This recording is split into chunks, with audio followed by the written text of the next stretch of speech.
Yeah, we were them kid, we were them high school kids, teenagers. Yeah, Yeah, we were those teenagers yeah, who were called super predators, right? yep, At our age, right? And Bruce Teidenbaum is a deputy mayor during this period. yeah. I don't see or hear of any record of Bruce Teidenbaum Yeah, caring they don't talk about black about it. people Yeah, or giving a heck about black people, especially black people in Harlem at any point in his career or in history. yeah, Now, fast forward, Bruce Teidenbaum purchases this lot on 145th Street, buys this lot outright. Let's stop there for a second, right? Let's stop right there for. Welcome back to JFK Values. I should not have to do this, but we're going to critique people's values and how they get in the way of distributing actual value to people who need it, deserve it, are owed it both near and far. I'm your host, James Felton Keith, and this is being brought to you by the Keith Institute. This is yet another critique on inclusionism, where we like to say individuals are at their best when they identify with a community, and of course, communities are only at their best when they identify all of their individuals. So let's get right to it.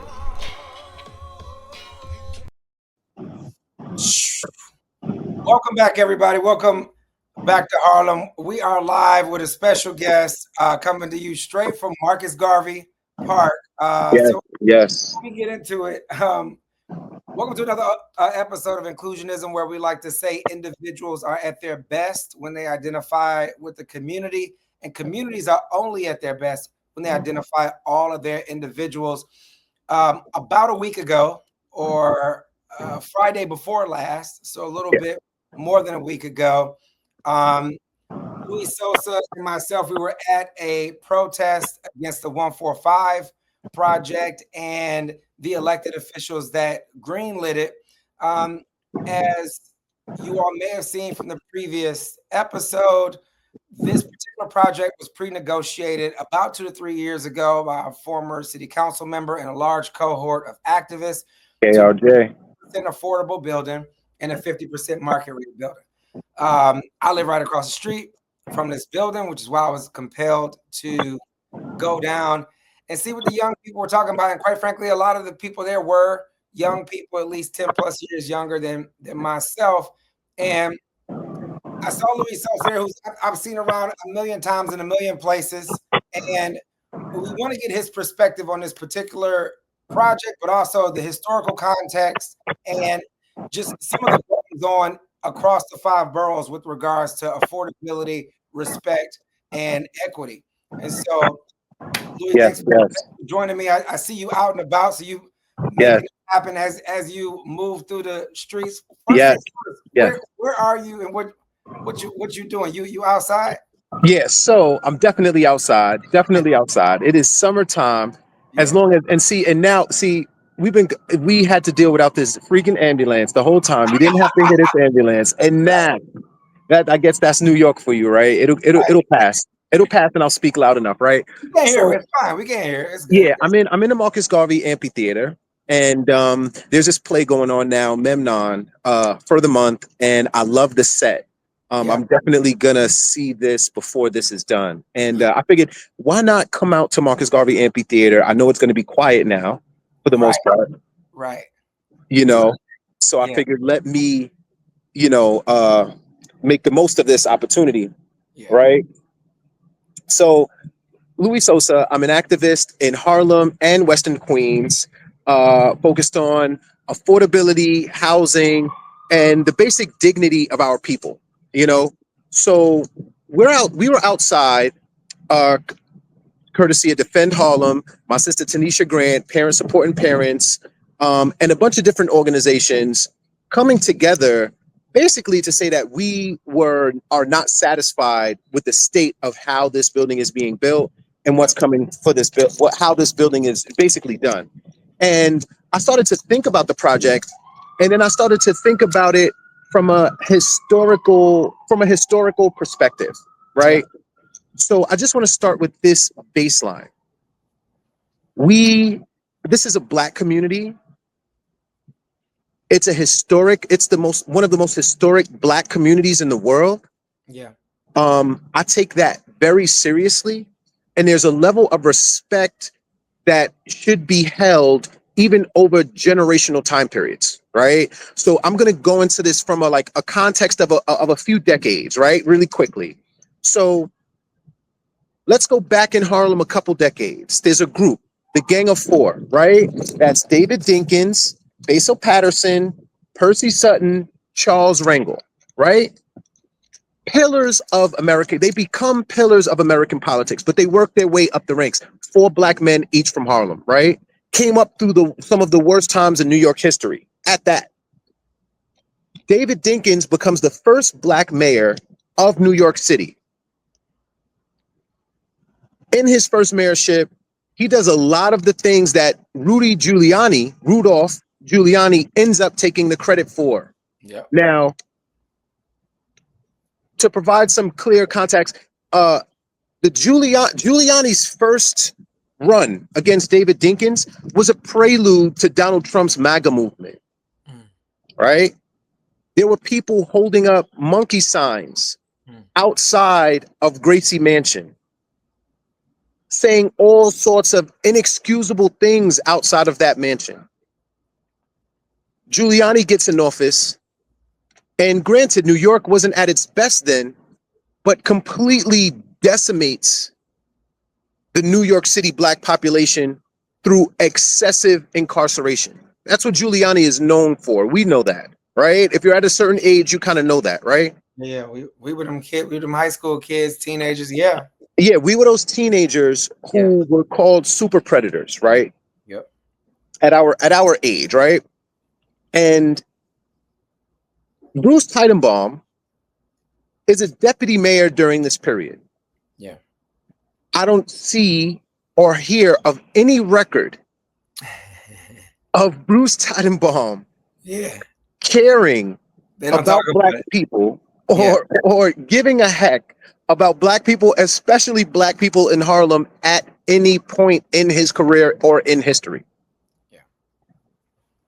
Now, fast forward, Bruce Teidenbaum purchases this lot on 145th Street, buys this lot outright. Let's stop there for a second, right? Let's stop right there for a second. Sure. If this was an Italian community, a strong Italian community, much respect to the Italian community, a strong Jewish community, much respect to the Jewish community, and someone who is a part of something that is utterly disrespectful to someone as a being, as a person, right? They would not be able to turn around and purchase land in a community of a peoples that they disrespected so heavily. Like certain things, certain questions should have repercussions, right? Like they say, you have the right to say whatever you want, right? We have the right to free speech, but you don't have the right to the consequences of the free speech. However people choose to respond to what you say, listen, but you do have the right to free speech and the right to freedom of expression. Yeah. By him aligning himself with the Giuliani administration, there should be nobody making a deal with him to purchase that much space anyway. And that's the issue with our black leaders. We are more concerned with the deals we make and not with the people we serve. If the right person comes with the right amount of money, they do not have to have a record of caring about us as a people. It doesn't even come into play when you're sitting down with a lot of these black elected officials, black movers, black shakers, black power players. You caring about our people as a record, it doesn't matter. That should have stopped right there. He shouldn't have even been able to purchase anything in Harlem from right there. That should have stopped right there. You get past that point. Thank God we have a hero in Kristen Richardson Jordan who is advocating for 100% affordability. How was Kristen Richardson Jordan's field director in her second in her re-election run? She's a good friend of mine. Yeah. The pressure that she faced from her own people. She faced pressure from her own Black people, fellow Black elected officials. The public loves and loved Kristen Richardson Jordan. Love her to this day. The pressure she faced, as opposed to the respect that she should be getting for standing up to her people. Again, standing up for her people, I'm sorry. The respect that she should be getting should be paramount. There should be no, whether you're able to communicate with her, not communicate with her, you should, as a Black person who has dignity and integrity and cares about other Black people, you should see what that Black elected official is doing and be behind them 100%. I don't need to speak to you. You need to see what I'm doing is credible and integral to our well-being. Right? A lot of people play these popularity contests. I'm cool with you. I'm able to talk to you. I don't need to talk to you. Right. I don't need to be cool with you. I need to see that you're advocating for me effectively. Kristen Richardson Jordan did that to a T. Long story short, Kristen gets out of office, right? Yusef Salaam gets in office, right? And I personally, I like Yusef Salaam. Now, what I mean by I like Yusef Salaam, this is what I mean. What I mean is I understand his story. Mm-hmm. I've experienced pieces of his story to a degree. Yeah. I haven't had run-ins in prison as much as, but as stints as he's done over what would happen. But I've had friends be set up and be completely innocent and spend time in prison. Completely innocent. Yeah. I understand. We as Black people, again, respect. We understand. We know that story. We know that story, and we understand and respect that story. But this deal is not, it's not conducive to the community at large. Like this 145 project is not conducive to the community at large. And I can't necessarily just say Yusef Salaam because Yusef Salaam is new. He's brand new in this space, in this field, right? He just got elected to office, right? There's powers that be, you know, there's the Keith Wright, who's been a power player for a very long time, you know? And, you know, I just feel like when we're looking at these people as leaders, I need stiffer leadership. I need leaders that stand behind us as a people and place the people that they serve over the dollars they can make, over the deals they can make. That has to be paramount. That has to be paramount, and that is not the case. That is definitely not the case. And then being that I mentioned Keith Wright, right? I'd like to issue a challenge to Keith Wright, right? And listen, I'm gonna be real with y'all here. What Keith Wright has accomplished as a Black man, aside from this deal, I don't like this deal, I don't like other deals. It's a great thing within itself. Now, whether it benefits the people or not, I've only been an activist in Harlem for 3 years. So I can't sit there and disrespect somebody who's been in Harlem 30, 35, 40, and then understand what his people in his generation had to go through. But yeah. Right? But this is my challenge. Yeah. I'd prefer instead of, and this is just something for the future. Instead of doing business with Bruce Tottenbaum, I would have preferred Keith Wright be the financier or Al Sharpton be the financier. Like, where are our Black financiers where we don't have to go outside of our community in order to do business with people who will put a truck stop that will spew truck fumes around us and disrespect us like that? Like, how do we accept that disrespect? How is that feasible? How is that feasible for us to tolerate that disrespect and then say, yeah, we can still do business? No, we should not be able to do business with you after that. You know, that's my take on this whole situation. And it should be 100% affordable, without a doubt. If it's not, if this was an Orthodox Jewish community, I go through the community, a lot of them, much respect. They build for their community. A lot of them are on Section 8. Much respect. But they build according to their communities, according to how their people can afford to live there. They put that over how much they can make. And they still make money. They still make profit. Why can't we get the same from our Black leaders? Yeah, I definitely think, well, I think it's proven, right, that it is possible to still make a profit with 100% or 50% of you name it building. To give listeners and watchers context, if they check out the last post on this topic, on this building, on the 145 project, what was previously negotiated was a 50% affordable building with some deeply affordable apartments plus a group of apartments, about 120, a little bit more than 120, specific to service employees. These are teachers, etc., that fall into that $30,000 to $60,000 pay range. I think about my cousin who's in healthcare, not an RN, who makes $40K, who needs a place to stay. That is one of the lifeblood of this city, is those type of workers that we were calling heroes during the pandemic. So that was a negotiation with Teitelbaum that was unapologetic from Kristen Richardson Jordan. Yes, unapologetic. Yes. And so then that moved for everyone to understand the context of why we're not just going with this building, is because the deal went away. It went back down to less than 30% because those service employee apartments were also taken out of the deal. So that's that piece.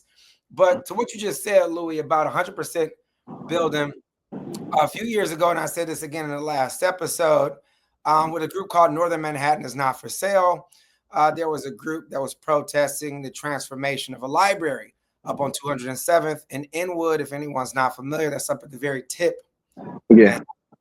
And we protested for years because that space, that library was a nucleus. It was where latchkey kids went. It was where tutoring went. It was where a lot of programs were held for multilingual people who were, just coming into America, etc. Anyway, the real estate project that was built around it was 100%, or is because it's live, it's wide open right now. It's 100% affordable building called Eliza Apartments.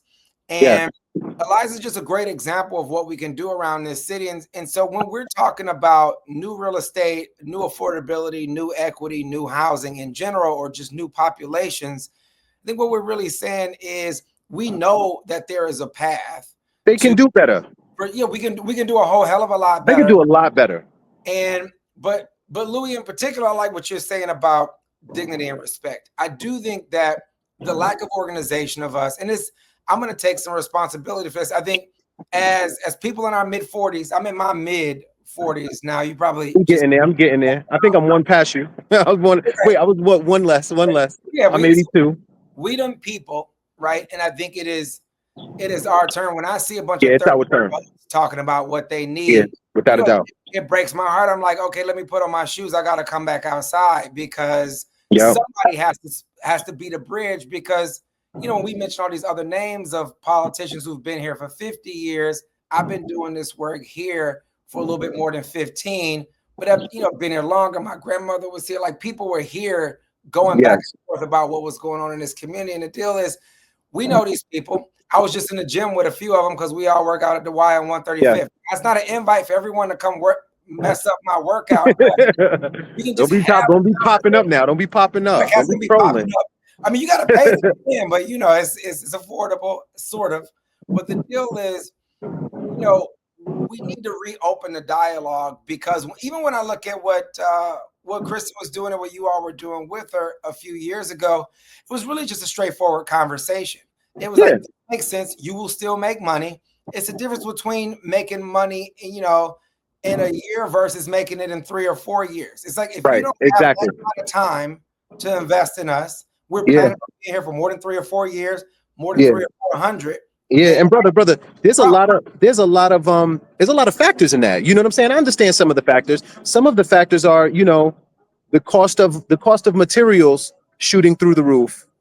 Some of another factor is banks themselves are over leveraging themselves. Sure. So they're trying to, and then you also have the developers who aren't trying to double or triple their money. They're trying to 8, 9, and 10 times their loan amount. So a lot of it is like the greed of it, like the greed concept of it is like, hey, we can do this, we can do that.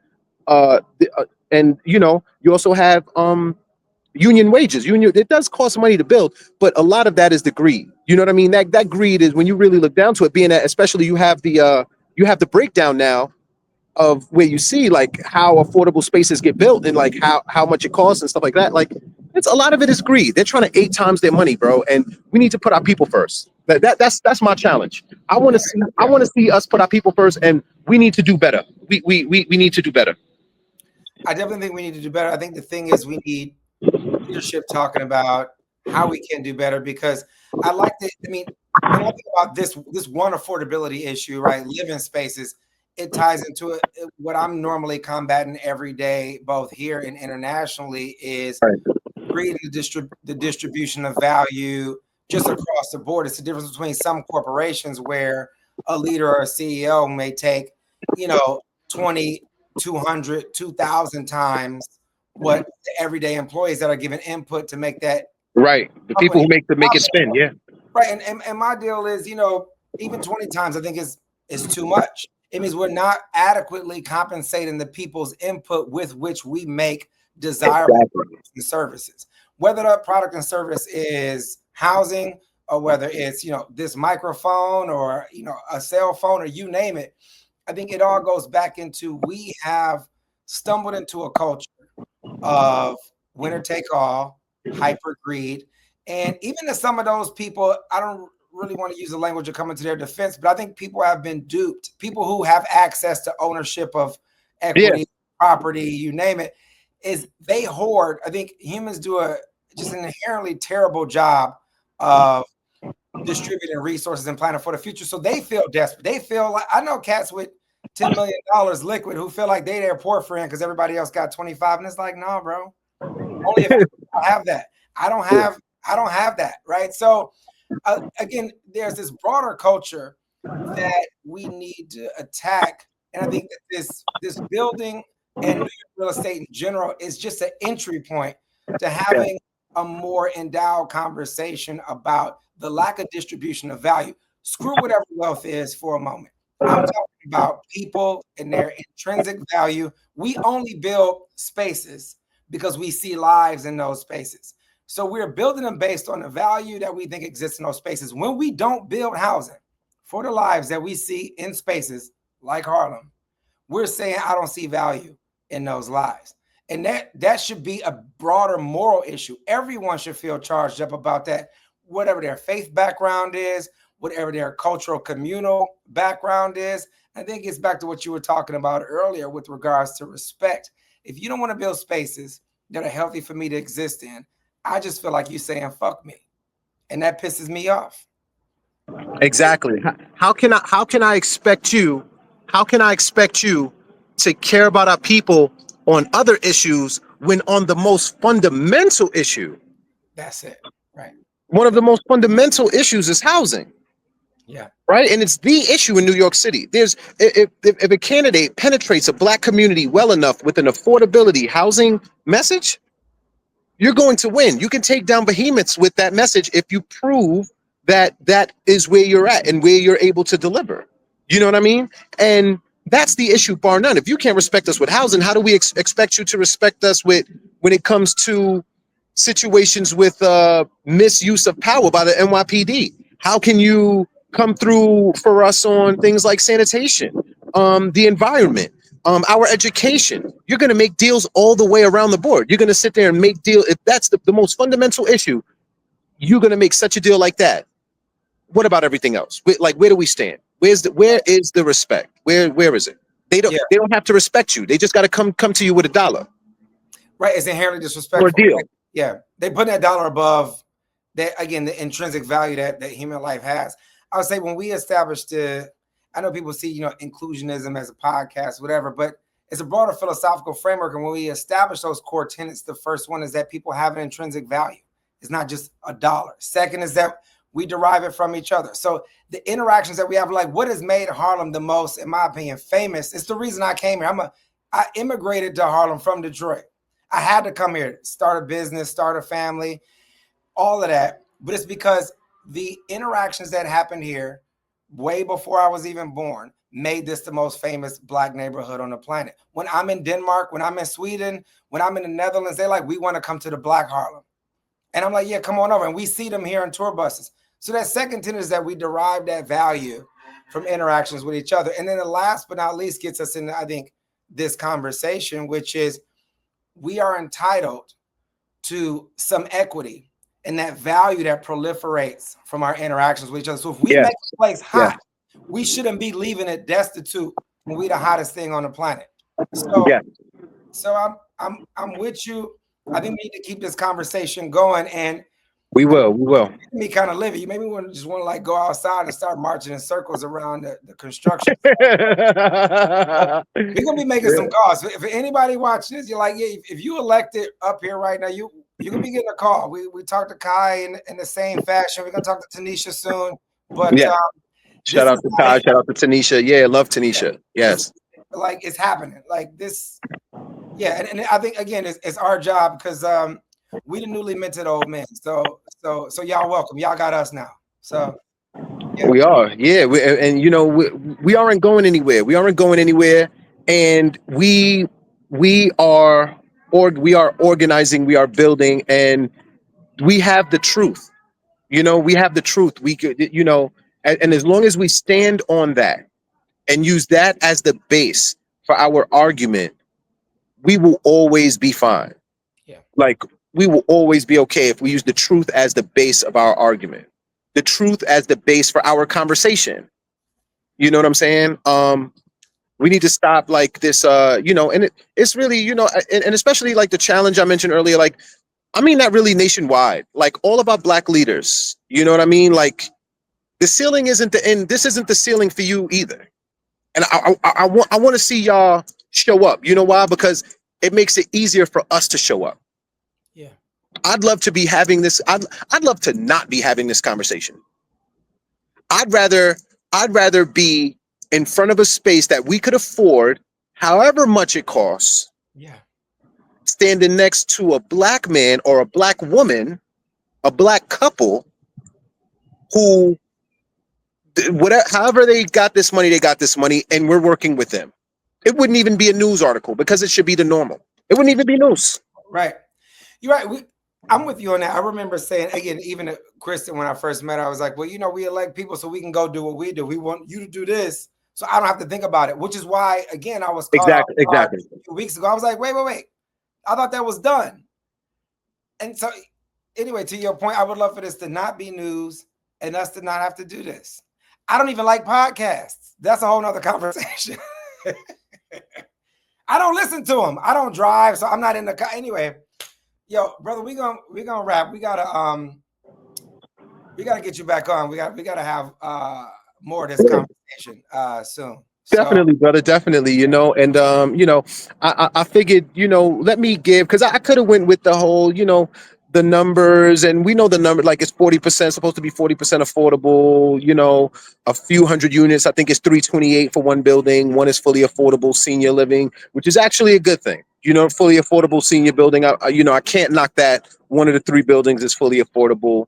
But just, you know, you shouldn't be able to come somewhere, ask for it to be 100% affordable, get shot down, do a truck stop, and then go to an OG and make a deal. Because whether you agree with somebody or not, you can't say they're not an OG.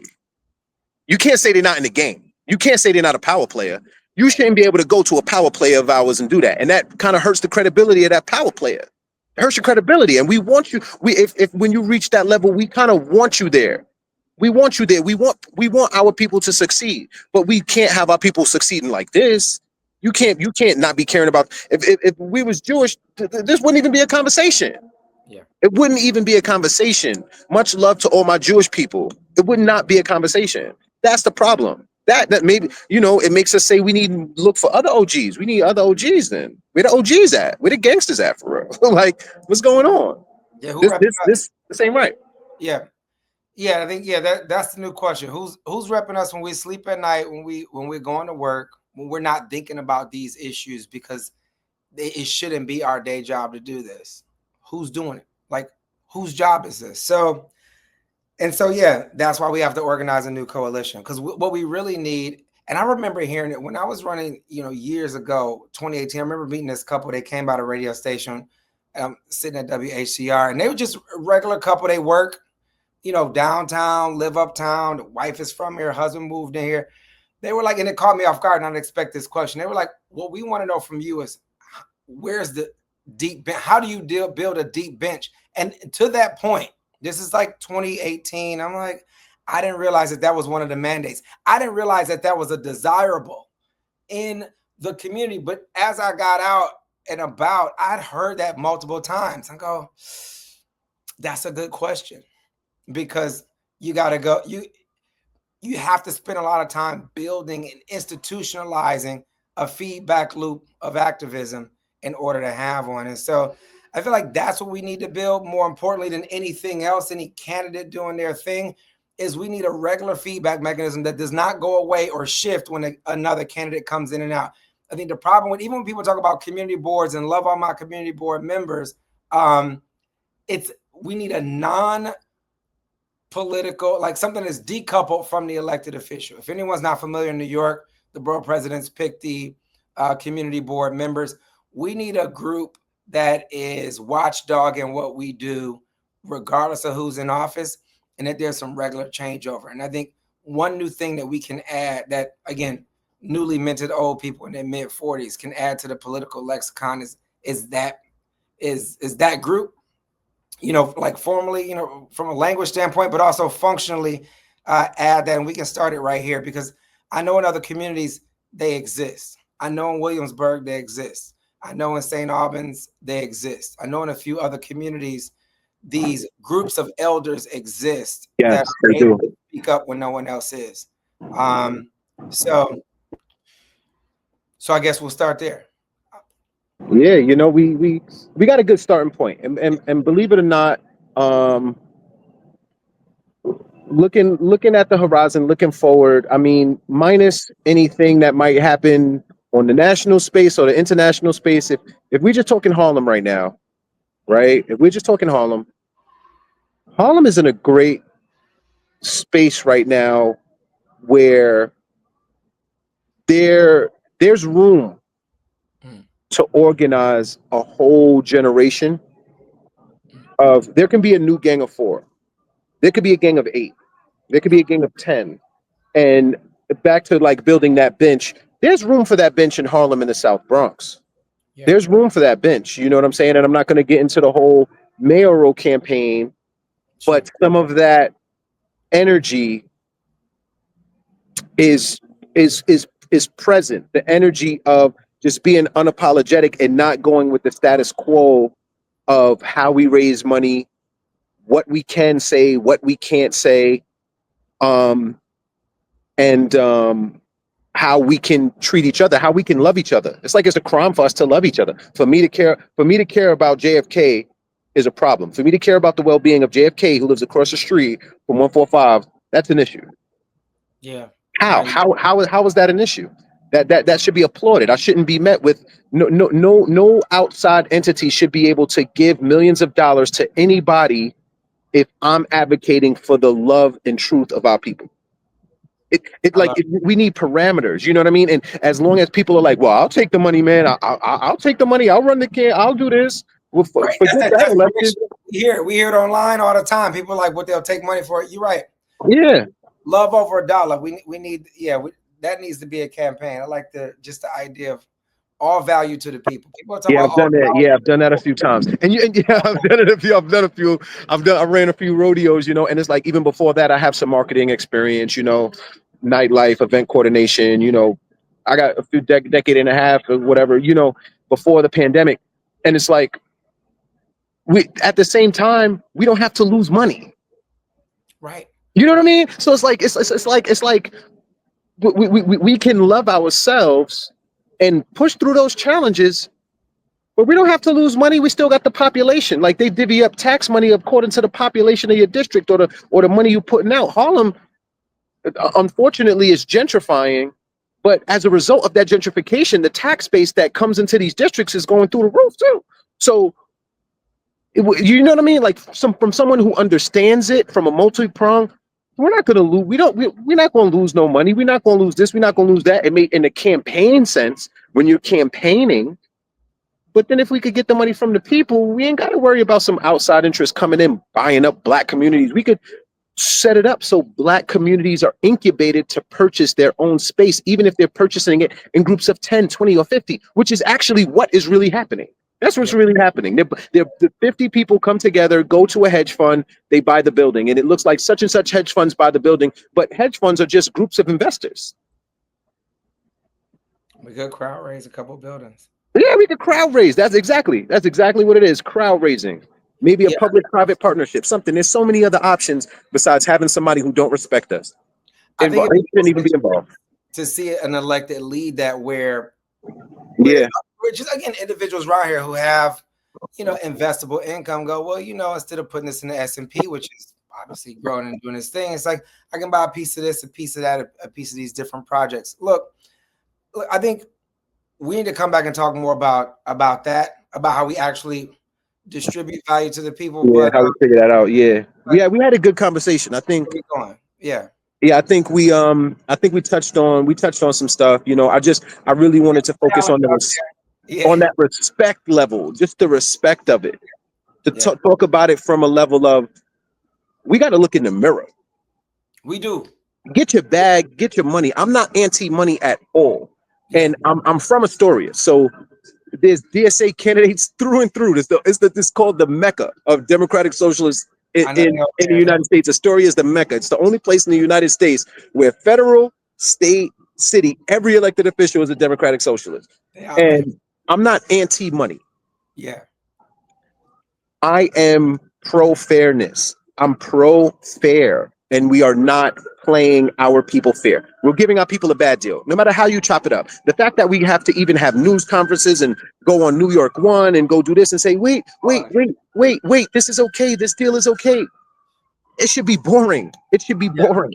Yeah, the article just came out. For everybody that don't know, we'll publish this. This should be a boring topic. This should be something where it's getting built and it's boring. Yeah. You know what I mean? It should be boring. Like the news used to be boring.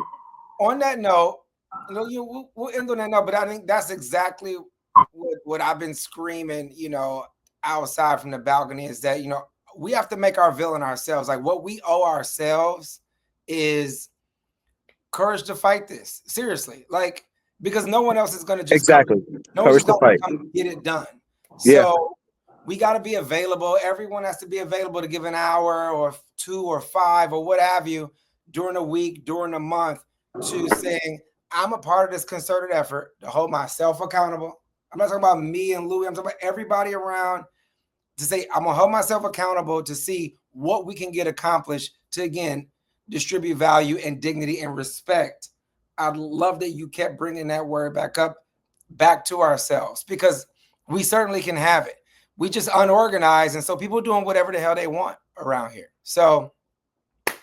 Exactly. They doing whatever they want. Subscribe to Inclusionism articles and podcasts at the Keith Institute. If you're enjoying this discussion and you want to do a deeper dive on some of the concepts that we're talking about here, I'd encourage you to get a couple of our books from the Inclusionism series and the Ethics of Personal Data Collection series. Here are 3 of my latest books. This first one is the Ethics of Personal Data Collection and International Relations. It's a bit of an academic book for IR academics and students. This is a follow-up to that book called Personal Data Collection in a Post-COVID World. And this is probably the easiest read. Data is Labor, which really talks about the economics of how we distribute value via people's personal data, how we can legislate, how we can regulate that in, and what some of the broader economic and legal implications are. Subscribe to Inclusionism articles and podcasts at the Keith Institute.